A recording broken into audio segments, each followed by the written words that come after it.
आज हम जिस विषय पे बात करेंगे वो है सेटिस्फैक्शन, या कहूँ संतुष्टि, या कहूँ शांति। मनुष्य के जीवन में सुख में रहने के लिए संतुष्टि उसी आधार की तरह है जिस तरह मिट्टी पे खड़ा हुआ पेड़ अपने जीवन को पोषित करता है। मेरे बुजुर्ग, मेरे दादाजी मुझको एक कहानी सुना गए हैं, वह आपको सुनाता हूं मैं। हमारे यहाँ अंचल में, क्या कहूं, हमारे यहाँ गांव में आज से 300 साल पहले एक घटना हुई। एक रियासत हुआ करती थी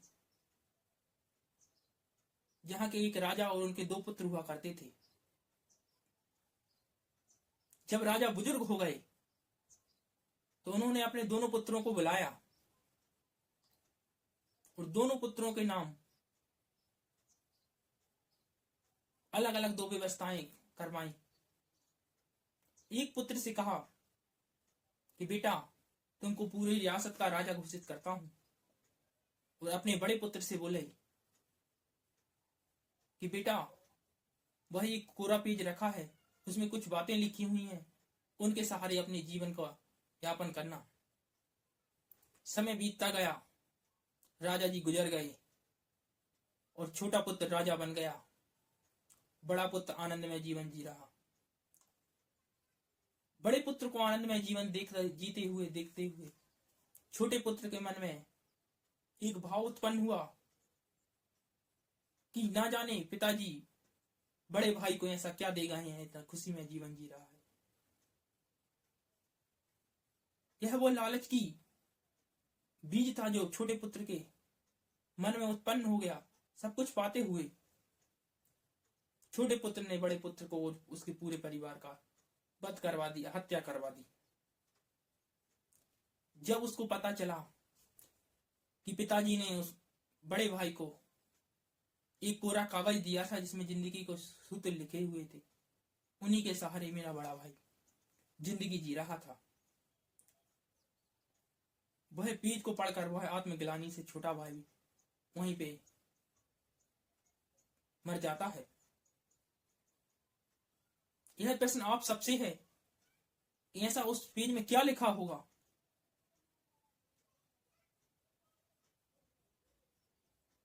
यह बात वीडियो के अंत में आपको बताऊंगा। दूसरी कहानी के साथ में, जब 326 ईसा पूर्व में सिकंदर भारत पर आक्रमण करता है तो पोरस जैसा स्वाभिमानी राजा उसका सामना करने जाता है।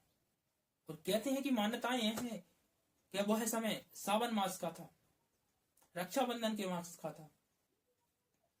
सिकंदर की पत्नी ने पोरस को राखी भेजी हुई थी, तो उपहार स्वरूप में पोरस से सिकंदर की जान की भेंट मांगी थी कि सिकंदर का वो वध ना करे, सिकंदर को पूर्ण प्राण से ना मारे। सिकंदर विश्व विजय की आकांक्षा लेकर संपूर्ण विश्व में अपनी पताका लहराता हुआ आ रहा था। जब पोरस ने पहला उठाया सिकंदर के ऊपर तो वह राखी याद आ गई, वह वचन याद आ गया जो एक भाई ने अपनी बहन को दिया था, जो भारतीय प्रत्येक भाई दे रहा है। और उसी युद्ध के बीच में पोरस सिकंदर का बंदी बन गया। जब ऐसा पता चला सिकंदर को कि ऐसी ऐसी घटनाएं हुई हैं, जब सभा में बीच में पेश हुए पोरस और सिकंदर के भरी सभा में सिकंदर ने बोला कि बताओ तुम्हारे साथ कैसा व्यवहार किया जाए। तो पोरस का जवाब सुनकर प्रत्येक स्वाभिमानी मनुष्य गर्व से सीना 4 फुट 36 इंच ऊंचा ही चौड़ा हो जाता है कि जैसा व्यवहार एक राजा दूसरे व्यवहार के साथ करता है, वैसा व्यवहार मेरे साथ किया जाए।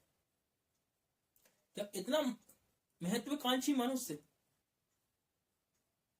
ऐसे व्यक्तित्व से मिलता है, उसकी संतुष्टि और स्वाभिमान को देखता है, तो वह अपनी विश्व विजय की यात्रा को रोक देता है।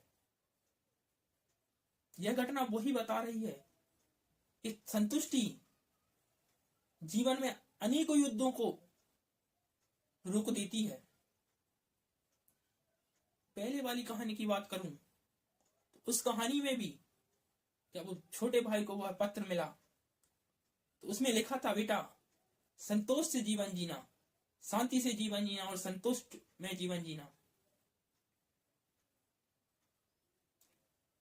कहते हैं कि लालसा मनुष्य को हमेशा गड्ढे में गिराती है और लालच उसका सारथी होता है। महत्वाकांक्षा सिकंदर जैसी रखना, लेकिन स्वाभिमान पोरस जैसा और संतोष उस बड़े पुत्र जैसा कि कुछ ना होते हुए भी पूरा जीवन आनंद में जी रहा था।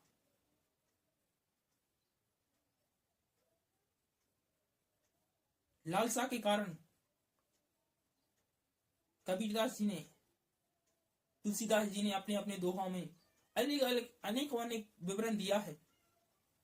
गोस्वामी तुलसीदास जी कहते हैं कि निर्धन कहे धनवान सुखी और धनवान कहे सुख राजा को भारी, और राजा कहे चक्रवर्ती सुखी और चक्रवर्ती कहे सुख इंद्र को भारी, और इंद्र कहे कि राम सुखी और राम कहे सुख संतन भारी, और संत कहे संतोष में सुख है बिन संतोष से दुनिया दुखारी।